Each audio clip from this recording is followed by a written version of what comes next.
Σάρα. Δεν βλέπω τίποτα περίεργο. Άλμα. Κανείς δεν κάνει τις δουλειές για μένα. Μόλι. Πάλι έχει μυστικά από σένα. Κλόι. Κοίτα μια λιμουζίνα, μεγαλύτερη από τη δική μας. Ζόη.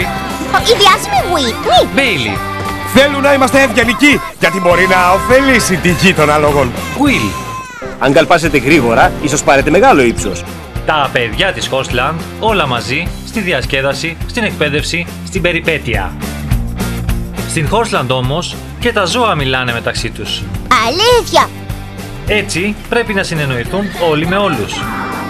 Φανταστικές περιπέτειες στη Horseland.